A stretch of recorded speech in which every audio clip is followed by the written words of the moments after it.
네, 안녕하세요. 한 주간도 평안하셨습니까? 오늘도 계속해서 서교리문답 공부하도록 하겠습니다.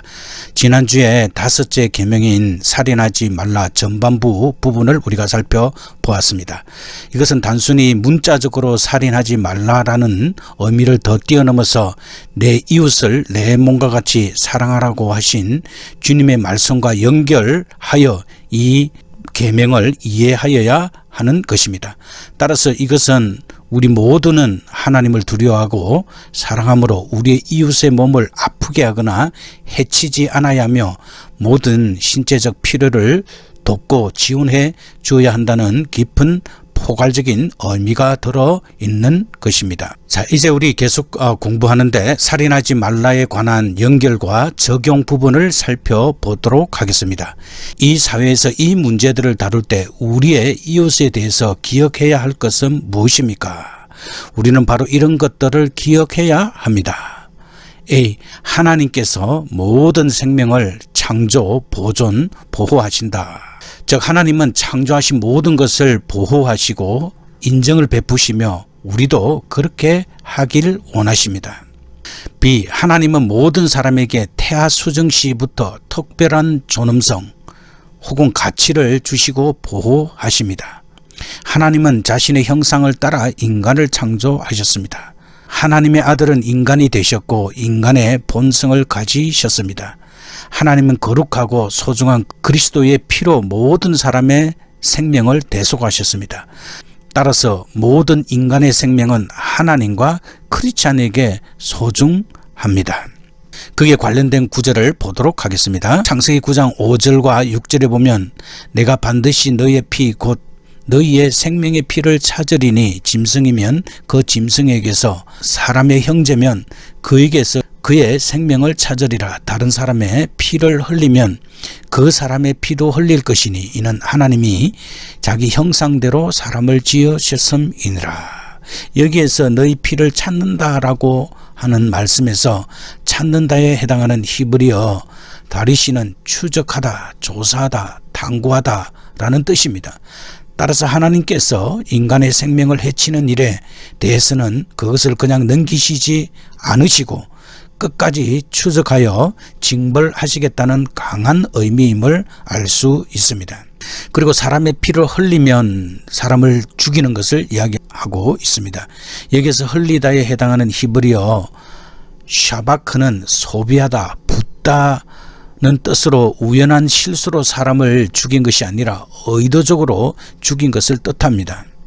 하나님께서는 이러한 자에 대해서 반드시 보수하셨으나 우연한 실수로 사람의 피를 흘린 자에 대해서는 그 생명을 보존토록 특별히 조치하셨습니다. 출애굽기 21장 13절과 민수기 35장 11절에서 15절의 말씀에 나와 있는데 여기는 바로 도피성이 나와 있습니다. 따라서 그들은 실수로 사람을 죽였을 때는 그 생명을 보존하도록 하나님께서 도피성이라는 특별한 조치를 하신 것을 볼 수 있습니다. 그만큼 하나님께서는 사람의 생명을 귀하게 여긴다라는 뜻입니다. 그리고 사람의 피도 흘릴 것이니 라고 말씀하고 있는데 이 정확한 번역은 사람에 의해 그 피를 흘릴 것이니라. 즉 피의 보복을 하되 가인의 경우처럼 하나님께서 직접 하시는 것이 아니라 재판권을 사람에게 맡겨 간접적으로 시행하시겠다는 뜻입니다. 모세 시대에 이것이 고엘, 즉 갚는 자, 피해 보복자의 제도로 성문화되어 나타나고 있습니다. 그런데 이것이 살인자에 대하여 개인적으로 복수할 수 있다는 근거로 오해되어서는 안 됩니다. 십계명은 개인으로서의 살인을 엄격히 금하고 있습니다. 왜냐하면 우리 인간은 하나님의 형상대로 지음을 받았기 때문입니다. 인간 생명의 존엄성을 원칙적으로 잘 설명해 주는 말씀이기도 합니다. 물론 인간은 타락으로 인해 그 같은 하나님의 형상은 많이 훼손되었지만 그래도 완전히 소멸되지 않고 부분적으로 남아있어 이 하나님의 형상이 있기 때문에 하나님과 교제할 수 있고 그 접촉점을 이루게 되는 것입니다. 그러므로 인간을 살해하는 것은 간접적으로 하나님을 상해하며 하나님을 모독하는 것으로 하나님의 형상을 파괴하는 죄가 됩니다. 그리고 마태복음 22장 39절에서는 둘째도 이와 같으니 내 이웃을 내 자신과 같이 사랑하라 하셨으니 라고 말씀하고 있습니다. 둘째는 그와 같으니 라는 말씀은 첫 번째로 하나님을 사랑하라고 말씀하셨고 그 두 번째로 예수님께서 내 이웃을 내 자신과 같이 사랑하라고 말씀하셨습니다. 근데 이 두 번째는 그와 같으니 이 말에서 이웃 사랑은 두 번째입니다. 우리는 항상 하나님이 처음이 되어야만 합니다. 그러나 이것이 둘째를 약화시키는 것이 아니라 하나님을 사랑하기 때문에 우리는 이웃을 사랑하여야 한다는 의미로 이해하여야 합니다. 이것은 하나님을 사랑하는 그 범주 안에 이웃을 사랑하는 것이 포괄적으로 적용됨을 말하는 것입니다. 따라서 하나님은 모든 것의 원인이요 기초가 됩니다. 내 이웃을 사랑하라. 이것은 레위기 19장 18절의 인용입니다. 이것은 십계명의 후반부 사람에 대한 계명의 포괄적 요약입니다. 하나님 사랑은 반드시 이웃 사랑으로 결실되게 됩니다. 이 이웃의 개념이 레위기 19장 18절에서는 이스라엘 사람과 그 땅에 함께 사는 외국인을 포함해서나 예수님은 원수까지 사랑하라고 말씀하고 있습니다. 따라서 원수를 비롯한 도움을 필요하는 모든 사랑까지 확대되고 있는 것입니다. 사실 누가복음의 그 선한 사마리아인의 비유에서 사마리아인이 이웃을 사랑하는 주인공으로 등장하는 것은 유대인들의 전통적인 이웃 개념을 완전히 무너뜨리는 것입니다. 이렇게 예수님의 이웃 사랑의 개념은 온 세상의 인류를 향한 하나님의 구속의 사랑에서 비롯되는 것입니다. 그러므로 이웃 사랑의 계명은 언약 공동체의 존재 방식으로서 온전하신 아버지 하나님의 형상과 능력의 반영인 것입니다. 그리고 이웃을 사랑할 때 어떻게 사랑해야 되느냐? 내 몸과 같이 사랑하는 것입니다. 이는 문자적으로 내 자신처럼입니다. 인간은 누구나 자기 자신을 무의식적으로 본능적으로 잘 돌보고 있음을 알 수 있습니다. 그리고 자기 자신에 대한 돌봄은 무조건적이어서 그에 대한 어떤 대가도 바라지 않습니다. 또한 사람은 자신의 잘못을 쉽게 용납하고 잊어버립니다. 자신의 허물에 대해서는 이유 여하를 막론하고 관대합니다. 우리는 우리 자신을 이미 지나칠 정도로 사랑하고 있습니다. 이 사랑이 너무 과해서 우리는 이기적이고 타락하고 부패합니다.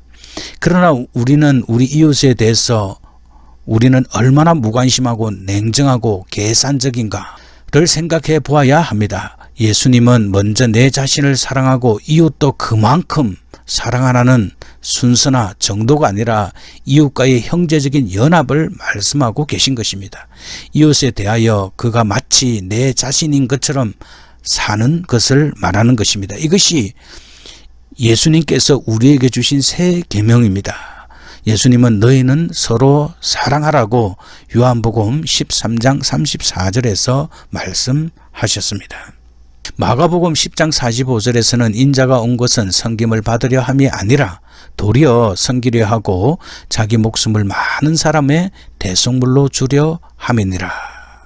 따라서 예수님께서 하나님의 형상으로 사랑한 이 사람들을 구원하기 위해서 이 땅에 오셨고 또 우리들을 섬기셨습니다. 이 섬김이 결국에는 자기 자신을 많은 사람의 대속물로 주시기 위해서 오셨습니다. 바로 이것이 예수님의 마음에서 이웃을 사랑하는 마음을 우리는 읽어낼 수 있습니다. 제자들이 섬기는 자가 되고 종이 되어야 할 것은 스승 되시는 예수님께서 사람을 섬기기 위해 세상에 오셨기 때문입니다. 그리스도의 전생에는 철저히 섬기는 생애였습니다. 그리고 마지막까지 그 생명까지 바쳐 인류를 섬기시고 구속하신 것입니다. 그것은 모든 믿는 자들에게 최고의 모범이 되십니다. 그리고 여기에서 자기 목숨을 많은 사람의 대속물로 주려 함이라. 이 구절은 그리스도의 대속을 논한 중요한 구절입니다. 그리스도의 십자가의 구속을 근거로 하는 그리스도교 신앙에 있어서는 가장 중요한 구절이기도 합니다. 자, 그리고 여기서 대속물은 그 어근은 푼다입니다. 구약의 제사 법전에서 출발하였습니다. 포로나 노예들을 해방시키기 위한 속전을 뜻하는 것입니다. 이 낱말은 그리스도의 구속을 설명하는 소중한 역할을 하게 됩니다. 즉 그가 죄와 죽음의 노예 상태에 있는 인류를 구원하기 위해 지불하신 보혈의 값을 가리키는 것입니다. 그리스도의 대속은 그리스도의 죽음이 하나님의 공의에 대한 만족을 주게 되었고, 두 번째로는 마귀에게 인간의 죄값을 지불하신 것입니다. 그리스도께서 죄값을 지불하신 대상은 범죄한 인간은 죽으리라 라는 창세기 2장 17절의 말씀에 근거하여 하나님 스스로 정하신 법입니다. 결국 이와 같은 하나님의 공의를 그리스도의 죽음이 만족하게 성취함으로 인류의 죄의 결과인 죽음에서 구원하신 것입니다. 베드로전서 1장 18절과 19절을 보면 너희가 알거니와 너희 조상이 물려준 헛된 행실에서 대속함을 받은 것은 은이나 금같이 없어질 것으로 된 것이 아니요 오직 허물고 점없는 어린 양 같은 그리스도의 보배로운 피로 된 것이니라 라고 말씀하고 있습니다. 여기에서 망령된 행실은 이방 종교의 특성을 나타내는 단어로 우상 숭배와 관련되어 사용이 됩니다. 구속된 것의 뜻은 고대 로마의 노예제도에서 비롯된 용어로 두 가지를 의미합니다. 첫 번째는 돈을 지불하고 사다이고 두 번째로는 속박에서 해방시키다입니다. 베드로는 바로 이 구절에서 수신자들이 구속받기 위해 치른 대가가 세상에서 가장 귀하게 여기는 금과 은과는 좋게 비교할 수 없는 것임을 밝힘으로 그리스도께서 담당하신 구속사역이 완전한 것임을 말하고 있는 것입니다. 그 예수 그리스도의 피를 베드로는 오늘 오직 허먹고 점없는 어린 양 같은 그리스도의 보배로운 피라고 말하고 있습니다. 세례 요한은 예수님을 가리킬 때 보라 세상 죄를 지고 가는 하나님의 어린 양이라고 요한복음 1장 29절에서 말하였습니다. 세상 죄를 지고 가는 어린 양은 출애굽기 12장에 나타난 유월절 어린 양과 대비시킨 것입니다. 예수님께서는 유월절의 어린 양과 같이 죄와 허물이 없으신 유일한 분으로서 그의 구속은 보다 완전하고 귀한 것입니다. 출애굽기 22장 26절과 27절 그리고 마태복음 5장 42절부터 45절에 하나님께서 우리 이웃들의 안녕을 돌보고 헌신하고 계심을 예를 들으십시오. 하나님은 오늘 우리들에게 적극적으로 이웃을 돌보라고 말씀하시는 데까지 나아가는 것을 볼 수 있습니다. 먼저 출애굽기 22장 26절과 27절을 보면 내가 만일 이웃의 옷을 전당 잡거든 해가 지기 전에 그에게 돌려보내라. 그 몸을 가릴 것이 이뿐이라. 이는 그 살에 옷인적 그가 무엇을 입고 자겠느냐. 그가 내게 부르짖으면 내가 들으리니 나는 자비한 자임이니라. 여기에 해가 지기 전이라고 말씀하고 있는데 이것은 팔레스타인 지방은 일교차가 커서 해가 진 후에는 옷을 덮지 않고 잠자기가 어렵습니다. 따라서 가진 것이라고는 한 벌 옷밖에 없는 가난한 자들이 해지기까지 전당 잡힌 그 옷을 도로 찾지 못하면 추위를 막을 수 없는 것은 분명한 사실입니다. 그러므로 하나님께서는 해가 지기 전에 그러한 가난한 자들의 옷을 돌려보내라고 명령하신 것입니다. 여기서도 우리는 인간의 세밀한 사정까지도 자세히 배려하시는 하나님의 크신 사랑을 보게 됩니다. 그리고 하나님께서는 무엇을 입고 자겠느냐라고 반문하시면서 옷을 돌려주는 것을 당연한 사실로 말씀하고 있습니다. 고대 히브리인들은 오늘날과 같은 의복을 입지 않았습니다. 대신 그들은 넓고 긴 천을 가지고 온몸을 감쌌습니다. 가난한 자들은 밤에 그것을 덮고 잤습니다. 이와 비슷한 형태의 의복은 오늘날 사막에서 유목 생활을 하는 베두인들에게 찾아볼 수 있습니다.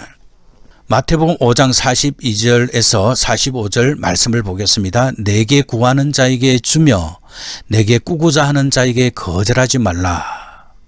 또 내 이웃을 사랑하고 내 원수를 미워하라 하였다는 것을 너희가 들었으나 나는 너희에게 이르노니 너희 원수를 사랑하며 너희를 핍박하는 자를 위하여 기도하라.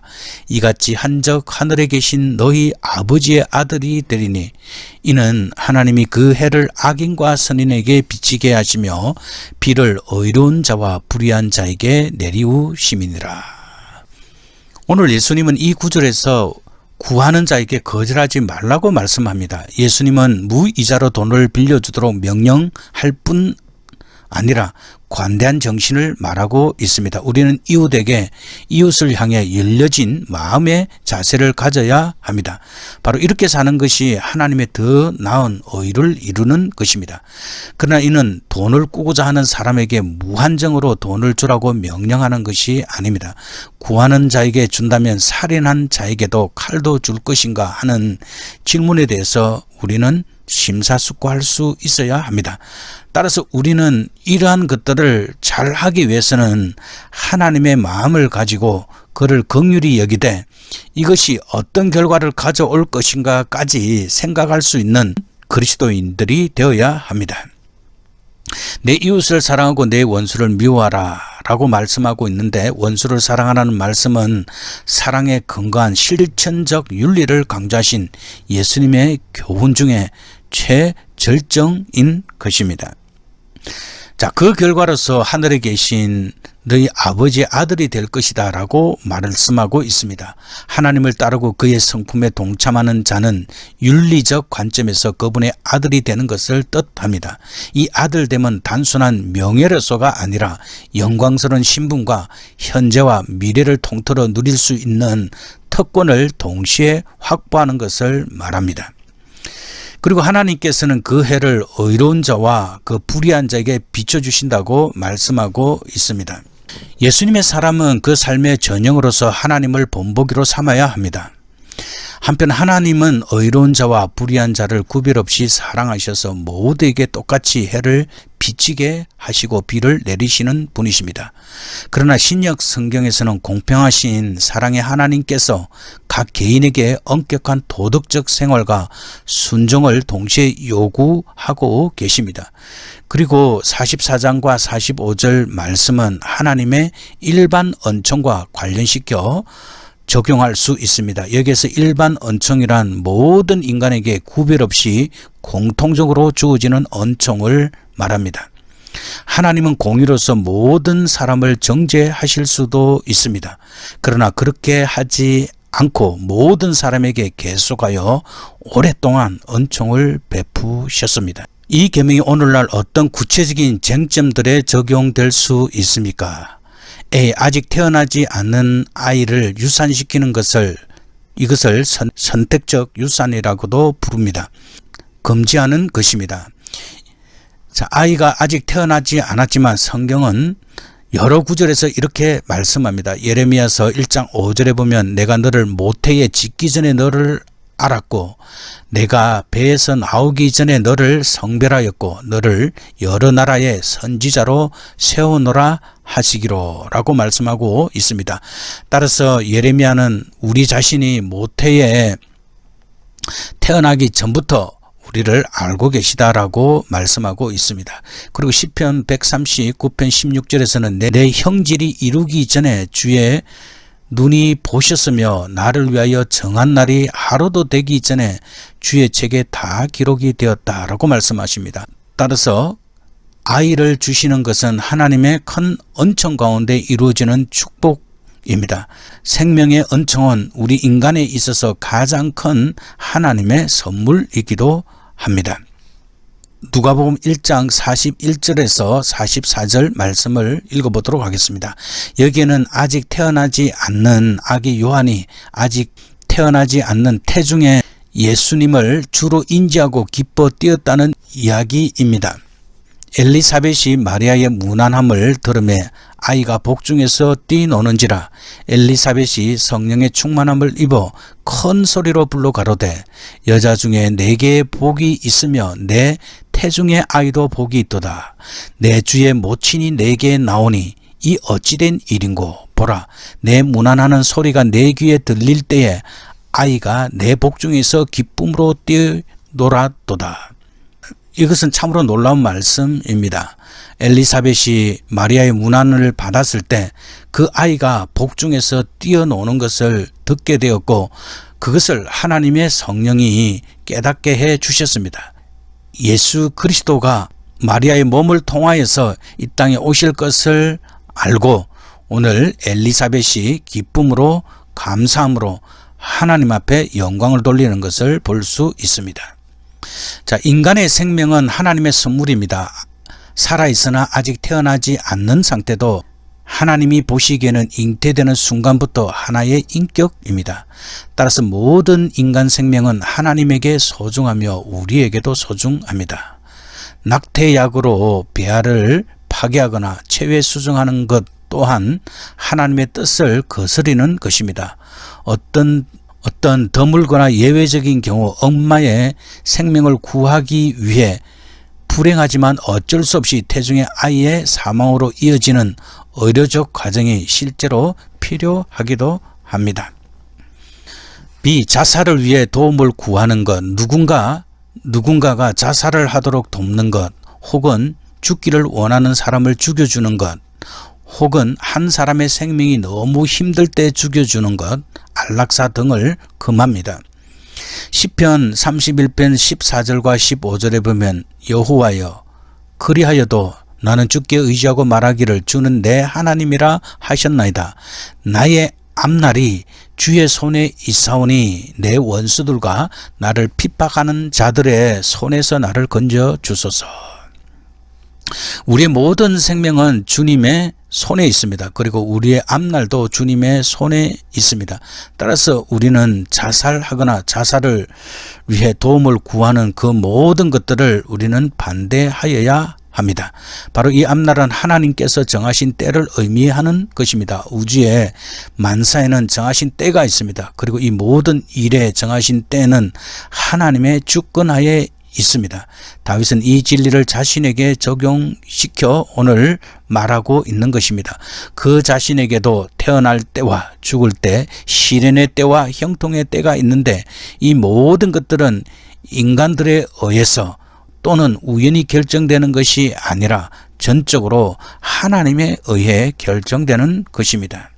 참조, 누군가가 죽음에 가까웠을 때 어떤 처치는 단지 고통을 연장시키고 회복이나 신체적 안녕을 주지 못합니다. 이런 경우 한 사람이 돌이킬 수 없이 죽어갈 때 자연적으로 사망할 수 있도록 하는 것은 의도적인 사망, 즉 하나님이 금하신 그 사망에 이르게 하는 것과 다름을 우리는 주지해야 합니다. 자녀나 배우자에게 폭력적이거나 학대적인 행위를 금합니다. 아동학대 혹은 가정폭력. 골로새서 3장 19절에 보면 남편들아 아내를 사랑하며 괴롭게 하지 말라라고 말씀하고 있습니다. 이 괴롭게 하지 말라는 뜻은 쓴맛이 나게 하지 말라, 쓰라리게 하지 말라, 나쁜 영향을 주지 말라라는 뜻이고, 또는 격분시키다, 화나게 하다, 또 수동태로는 격분하다, 화내다라는 의미입니다. 따라서 우리 남편들은 연약한 아내를 사랑하며 자신으로부터 오는 잘못된 남편의 권위로 인하여 아내를 괴롭게 하지 말아야 합니다. 그리고 골로새서 3장 21절에 보면 아비들아 너희 자녀를 노엽게 하지 말지니 낙심할까 함이라. 노엽게 한다는 것은 경록게 한다는 말입니다. 즉 자녀에게 무리한 요구로 자녀를 자극시키지 말라는 의미입니다. 부모는 단순히 자녀를 경록게 하지 않을 뿐만 아니라 주의 교양과 교훈으로 양육해야 할 책임이 있습니다. 부주의하거나 자기 파괴적인 행위를 금합니다. 예를 들어 약물 남용. 그 참고 성경 구절로서는 고린도전서 6장 19절에서 20절 말씀입니다. 너희 몸은 너희가 하나님께로부터 받은 바 너희 가운데 계신 성령의 전인 줄 알지 못하느냐. 너희는 너희 자신의 것이 아니라 값으로 산 것이 되었으니 그런즉 너희 몸으로 하나님께 영광을 돌려라. 따라서 우리 구원받은 그리스도인들은 약물을 오용하거나 마약이나 그 외 모든 정신적인 해를 가져오는 이런 것들로부터 멀리 하여야 합니다. 우리 속에는 하나님의 성령이 계시고 우리는 하나님께서 값으로 사신 귀한 몸이 되었습니다. 따라서 우리는 이 몸을 가지고 하나님의 영광을 위하여 사용할 수 있어야 합니다. 이 다른 집단의 사람들을 정오, 무시, 모략하는 것을 금합니다. 다시 말하면 인종적인 선입견, 또 인종주의 등이 있습니다. 오늘날은 미국 사회뿐만 아니라 이 세상 전반적으로 이런 인종주의 또는 정오범 이런 것들이 사회의 악으로 크게 등장하는 것을 볼 수 있습니다. 사도행전 17장 26절에 보면 인류의 모든 족속을 한 혈통으로 만드사 온 땅에 살게 하시고 그들의 연대를 정하시며 거주의 경계를 한정하셨다고 말씀하십니다. 여기서 중요한 단어가 한 혈통으로 만드사 온 땅에 살게 하셨다. 인간 속에 들어있는 그 피는 귀한 것입니다. 따라서 그가 어떤 색깔을 가졌든 어떤 인종이든 하나님께서 한 혈통으로 만들었다라는 것을 기억해야 하고 또 이 땅에 온전히 살아갈 수 있는 고귀한 인격체임을 인정하여야 합니다.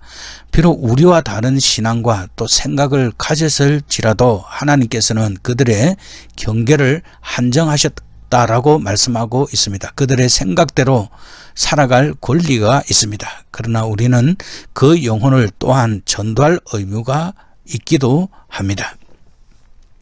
야고보서 2장 1절에 보면 내 형제들아 영광의 주 곧 우리 주 예수 그리스도에 대한 믿음을 너희가 가졌으니 사람을 외모로 취하지 말라. 여기서 사람을 외모로 취하지 말라는 차별하여 대하지 말라라는 말로 번역할 수 있습니다. 이것은 한 사람에게 얼굴을 들다라는 의미로서 한 사람에게 호의적으로 대하는 것을 말합니다. 즉 같은 상황에서 서로 차별을 두고 대하는 것을 의미합니다. 하나님은 절대로 사람을 외모로 보시지 않으시며 그 중심을 보십니다. 이러한 하나님의 성품을 닮아가며 예수 그리스도 안에서 살아가는 그리스도인들이 자기의 유익을 취하기 위하여 외부적인 조건에 얽매이는 것은 잘못이며 영광의 주 예수 그리스도를 믿는 믿음에 걸맞지 않는 행동입니다. 그리고 요한 1서 3장 15절에 보면 그 형제를 미워하는 자마다 살인하는 자니 살인하는 자마다 영생이 그 속에 거하지 아니하는 것을 너희가 아는 바라. 여기에는 하나님께서 편견 없이 모든 사람을 대하여야만 한다는 깊은 의미가 들어 있습니다. 요한계시록 5장 9절에 보면 그들이 새 노래를 불러 이르되 두루마리를 가지고 그 인봉을 떼기에 합당하시도다. 일찍이 죽임을 당하사 각 족속과 방언과 백성과 나라 가운데서 사람들을 피로 사서 하나님께 드리고 모든 사람들은 하나님께서 귀하게 보시는 그 하나님의 형상에 들어있는 귀한 존재입니다. 바로 그들을 예수 그리스도의 피로 산 하나님의 귀한 형상들입니다. 세 번째, 어떤 이가 낙태를 생각하고 있다면 나는 어떻게 해야 하는가? 어떤 이가 이미 낙태를 했다면 어떻게 할 것인가? 우리는 이 문제를 좀 더 심각하게 생각해 보아야 합니다. 의도하지 않은 임신은 매우 고통스러운 일입니다. 엄마는 종종 다양한 이유로 그 아이를 낙태하라는 강요와 압박을 받습니다. 그러나 어떤 이유로도 엄마의 뱃속에 있는 아이의 생명의 가치는 바꿀 수 없습니다. 당신이나 당신이 아는 누군가가 임신을 하고 낙태를 고려하고 있다면 하나님의 말씀의 조명 아래 그리고 하나님께서 태중의 아이에게 주신 생명의 선물을 고려하며 이것을 어떻게 생각해야 하는지 하나님께 도움을 구해야 합니다. 하나님의 뜻을 실천할 수 있는 지혜와 힘을 달라고 기도하여야 합니다. 아이의 생명을 끊는 것은 단지 잘못된 것일 뿐만 아니라 더 큰 죄책감과 슬픔의 짐을 더하는 것입니다. 참고 구절은 시편 139편 13절과 14절 말씀입니다. 주께서 내 내장을 지으시며 나의 모태에서 나를 만드셨나이다. 내가 주께 감사함은 나를 지으심이 심히 기묘하심이라. 주께서 하시는 일이 기이함을 내 영혼이 잘 아나이다. 고린도전서 6장 19절과 20절 말씀에는 너희 몸은 너희가 하나님께로부터 받은 바 너희 가운데 계신 성령의 전인 줄을 알지 못하느냐. 너희는 너희 자신의 것이 아니라 값으로 산 것이 되었으니 그런즉 너희 몸으로 하나님께 영광을 돌리라. 홀로 이것을 감당하지 말고 긍휼의 마음을 가진 크리스찬의 도움을 구하십시오. 부모에게 말할 수 있는 용기를 위해 기도하십시오. 임신과 출산을 위한 부모의 지원과 도움을 요청하십시오. 이야기를 들어주고 비밀을 지키며 그리스도의 용서의 말씀을 전해주는 목회자에게 이야기하십시오. 목회자는 또한 부가적인 도움, 즉 의료와 상담을 제공하는 임신도움센터 등의 도움을 제공할 수도 있을 것입니다. 고린도전서 10장 13절에 보면 사람이 감당할 시험 밖에는 너희가 당한 것이 없나니 오직 하나님은 미쁘사 너희가 감당하지 못할 시험 당함을 허락하지 아니하시고 시험 당할 점에 또한 피할 길을 내사 너희로 능히 감당케 하시느니라. 그렇습니다. 우리 인간에게 있어서 어떤 큰 고난과 그 시험이라도 우리가 피할 길을 찾으면 찾을 수 있습니다. 그가 비록 예수 그리스도를 믿지 않는 사람이라고 할지라도 제가 믿기로는 하나님은 피할 길을 찾는 자에게 하나님은 피할 길을 제공하십니다. 반드시 우리 인간에게는 피할 길이 있고 살 길이 있다라는 것을 우리는 굳게 믿는 것이 참된 신앙의 길입니다. 만약 당신이나 당신이 아는 이가 이미 낙태를 했다면 그 죄를 축소하거나 용서받지 못할 죄로 여기게 만드는 죄책감을 주는 이 세상의 생각을 허용하지 마십시오. 낙태는 모든 죄와 마찬가지로 하나님께 고백을 하고 그리스도로 인해 하나님의 용서하심을 듣고 믿을 수 있게 되어야 합니다. 목회자들은 우리가 이것 혹은 다른 어떤 죄를 회개할 때 연민의 정, 즉 긍휼의 마음을 가지고 들어줌으로써 도울 것이며 우리를 용서하고 우리를 위해 그리스도께서 죽으시고 우리 죄를 용서하시기 위해 다시 살아나셨다는 것을 선포해 줄 것입니다. 크리스찬 상담은 계속되는 고통, 상실, 죄책감의 짐을 다루어 나가도록 제공될 것입니다. 시편 103편 10절과 12절 말씀에 보면 우리의 죄를 따라 우리를 처벌하지 아니하시며 우리의 죄악을 따라 우리에게 그대로 갚지는 아니하셨으니 이는 하늘이 땅에서 높음같이 그 경외하는 자에게 그의 인자심이 크심이로다. 동이 서에서 먼 것 같이 우리의 죄가를 우리에게서 멀리 옮기셨으며 라고 말씀하고 있습니다. 하나님은 우리가 어떤 죄를 지었을지라도 하나님 앞에 우리가 서게 되면 하나님은 우리의 죄를 따라 처벌하지 아니하십니다. 시편 130편 3절과 4절에 보면 여호와여 주께서는 죄악을 지켜보실진대 주여 누가 쓰리이까 그러나 사유하심이 주께 있음은 주를 경외하게 하심이니이다. 하나님은 우리의 죄를 용서해 주시고 죄 용서함을 받은 우리는 주님을 경외하게 됩니다. 사도 요한은 요한 1서 1장 7절에서 2장 2절 말씀에서 그가 빛 가운데 계신 것 같이 우리도 빛 가운데 행하면 우리가 서로 사귐이 있고 그 아들 예수의 피가 우리를 모든 죄에서 깨끗하게 하실 것이요 만일 우리가 죄 없다고 말하면 스스로 속이고 또 진리가 우리 속에 있지 아니할 것이요 만일 우리가 우리 죄를 자백하면 그는 미쁘시고 의로우사 우리 죄를 사하시며 우리를 모든 불의에서 깨끗하게 하실 것이요 만일 우리가 범죄하지 아니하였다 하면 하나님을 거짓말하는 이로 만드는 것이니 또한 그의 말씀이 우리 속에 있지 아니하니라. 나의 자녀들아 내가 이것을 너희에게 쓰면 너희로 죄를 범하지 않게 하려 함이라. 만일 누가 죄를 범하여도 아버지 앞에서 우리에게 대언자가 있으니 곧 의로우신 예수 그리스도시라. 그는 우리 죄를 위하여 화목 제물이니 우리만 위할 뿐 아니요 온 세상의 죄를 위함이니라. 우리가 하나님 앞에 진실하게 우리 죄를 고백하면 하나님께서는 우리 죄를 용서해 주십니다. 왜냐하면 예수 그리스도께서 우리 죄를 위한 화목 제물이 되셨기 때문입니다. 답은 네 번째로, 다른 사람의 생명을 취할 수 있는 권한을 가진 사람이 있나요? 우리가 이 문제에 대해서 심각하게 생각해 보아야 합니다. 하나님의 종으로서 정의롭게 일하는 정부는 다른 사람의 생명을 보호하기 위해 그렇게 합니다. 예를 들어서 전쟁 혹은 아주 흉악한 죄를 지은 사람을 사형에 처할 수도 있습니다. 로마서 13장 4절에 보면 그는 하나님의 사역자가 되어 내게 선을 베푸는 자니라. 여기에서 그는 정부에서 일하는 사람을 말합니다. 그러나 내가 악을 행하거든 두려워하라. 그가 공연히 칼을 가지지 아니하였으니 곧 하나님의 사역자가 되어 악을 행하는 자에게 진노하심을 따라 보응하는 자니라. 자, 결국 통치자는 우리의 이익을 위해서 일하는 하나님의 심부름꾼입니다. 왜냐하면 권세라고 하는 것은 적극적으로 선을 추구하는 성향을 가진 것으로 보기는 어렵습니다. 다만 악을 제거하고 질서를 유지함으로써 대다수의 선량한 국민을 유익하게 하는 것을 그 본질로 이해할 수 있기 때문입니다. 그리고 이 통치자들은 칼을 가졌다라는 것은 그들이 법을 가지고 그 법을 공정히 시행하는 것을 말합니다. 즉 사소한 잘못에서부터 극형에 이르기까지 그 형벌을 부과하고 집행할 수 있는 권세의 총체적인 힘을 상징하는 것으로 보아야 합니다.